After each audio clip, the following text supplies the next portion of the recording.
아멘. 성경 요한 3서 1장 1절부터 12절까지입니다.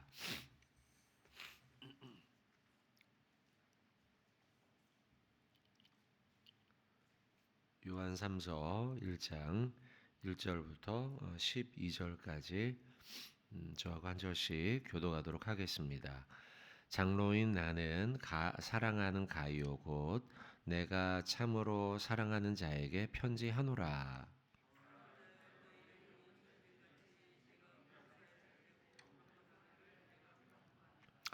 형제들이 와서 내게 있는 진리를 증언하되 내가 진리 안에서 행한다 하니 내가 심히 기뻐하노라.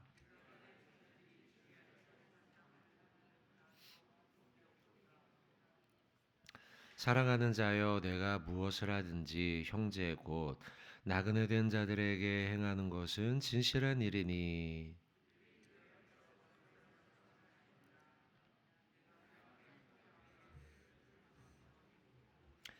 이는 그들이 주의 이름을 위하여 나가서 이방인에게 아무것도 받지 아니함이라.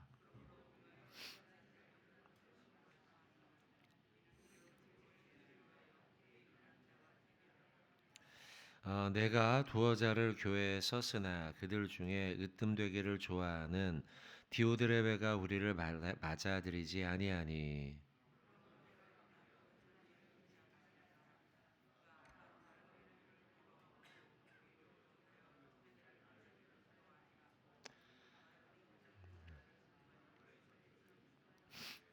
사랑하는 자여 악한 것을 본받지 말고 선한 것을 본받으라. 선을 행하는 자는 하나님께 속하고 악을 행하는 자는 하나님을 배웁지 못하였느니라.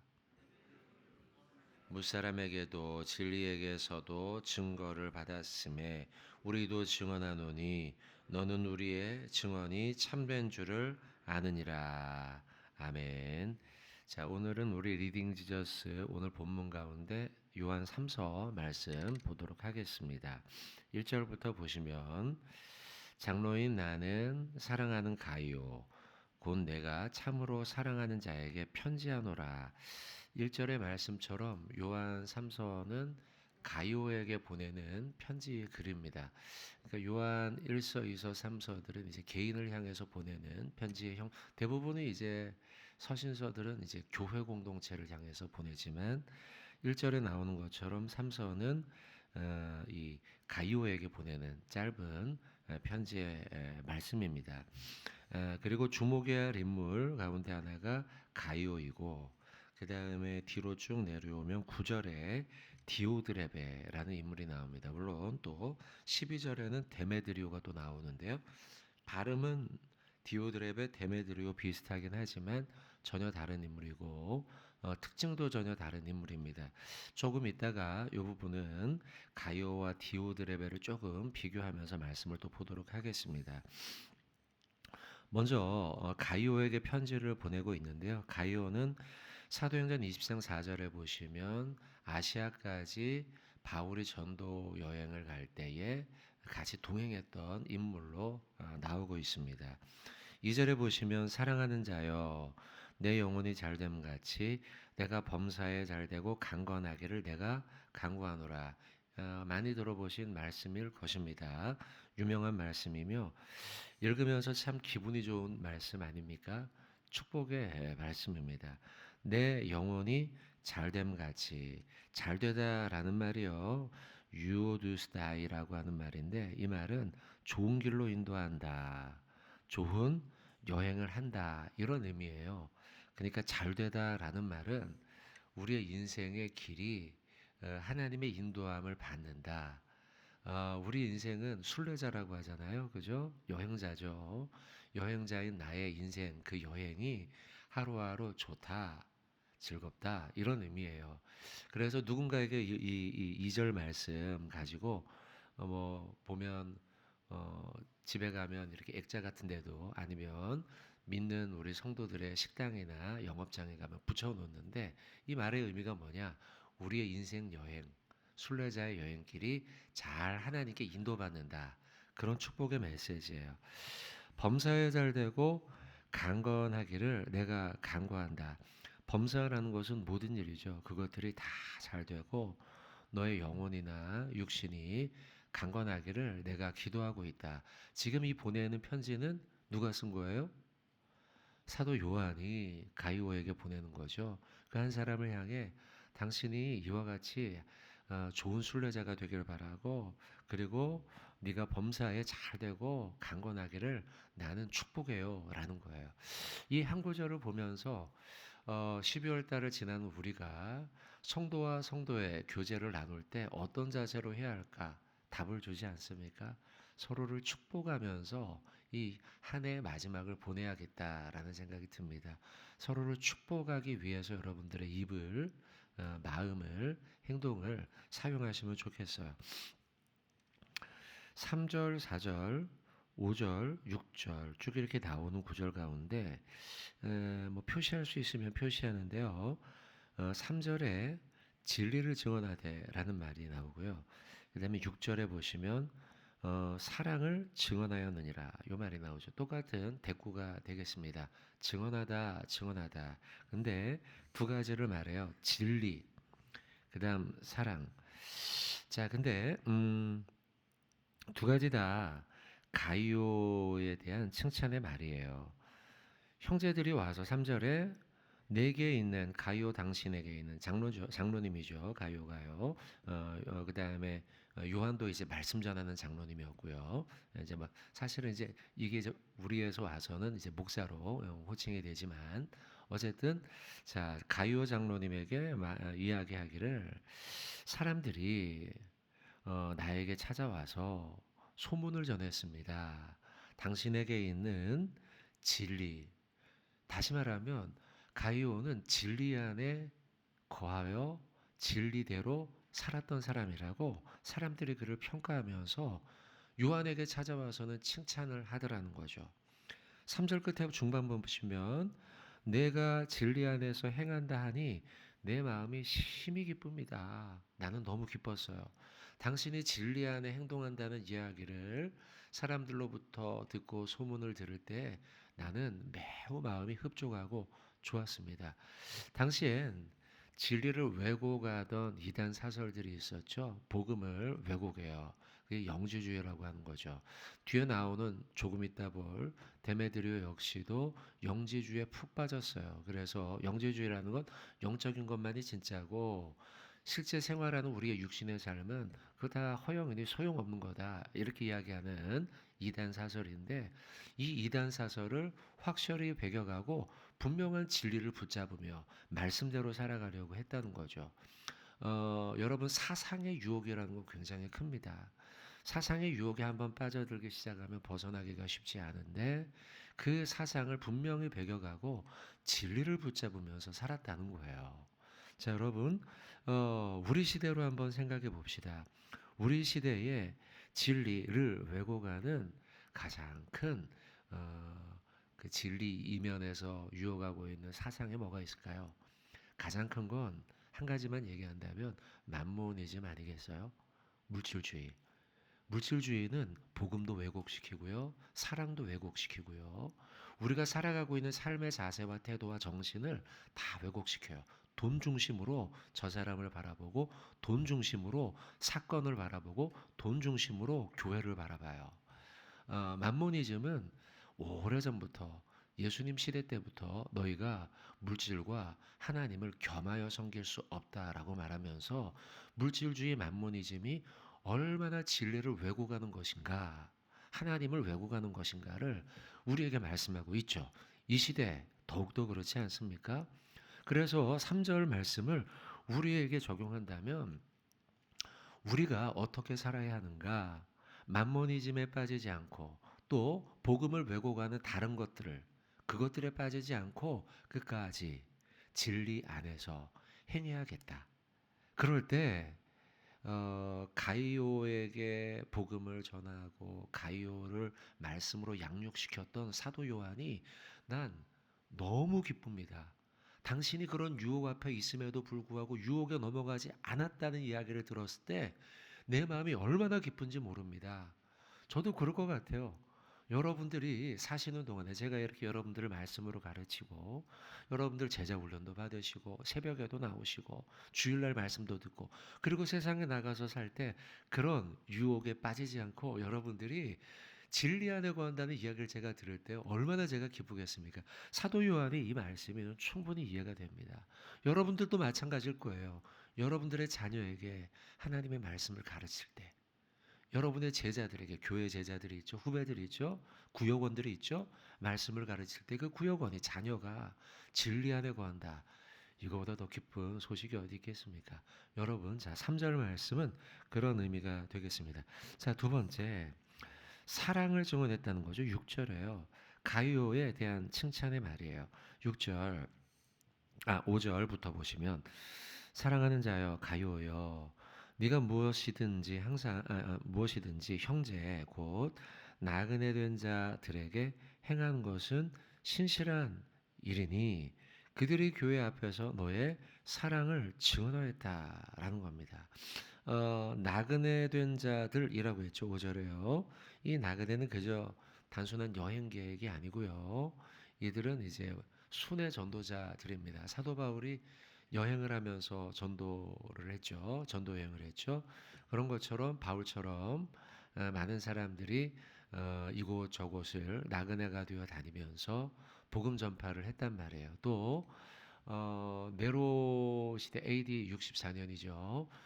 그때 네로 황제 박해로 인해서 많은 기독교인들이 핍박을 피해 도망 다닐 수밖에 떠돌이 생활을 할 수밖에 없었어요. 그럴 때 5절에 나그네 된 자들에게 가이오가 사랑으로서 그들을 대접했다는 사실이에요. 사랑으로서. 그리고 6절 그들이 교회 앞에 와서 교회 앞에서 너의 사랑을 지원했다. 가이오 장로님은 참 베풀기를 좋아했어요. 가이오 장로님은 어려운 사람들을 돕기를 좋아했어요. 가이오 장로님은 마음이 너그러웠어요. 어려운 자를 지나치지 않고 남에게 너그럽게 대접하고 더 나누어 주려고 했고 같이 나누려고 했고 이 이야기. 그러니까 가이오의 사랑에 대해서 증언했다는 거죠. 자, 여러분. 두 가지였어요. 가이오. 첫째, 진리를 증언하는 진리 안에 거하는 자였고 두 번째, 너그럽게 대접함으로써 사랑을 실천하는 자였다는 거죠. 자, 우리에게 적용해서 여러분, 나도 하나님이 사람들이 이웃들이 교회가 나를 어떤 사람으로 평가할까? 인색한 사람으로 평가하지 않고 그리고 사랑으로 대하는 사람. 유혹에 넘어가지 않고 진리 안에 거하는 사람으로 우리 성도와 성도들이 나를 바라봐 주기를 그렇게 살아가야겠죠. 또 하나님이 나를 그런 사람으로 봐주기를 우리가 힘쓰면서 하루하루를 살아가시는 저와 여러분 되길 바랍니다. 자, 또 말씀 좀 볼게요. 음,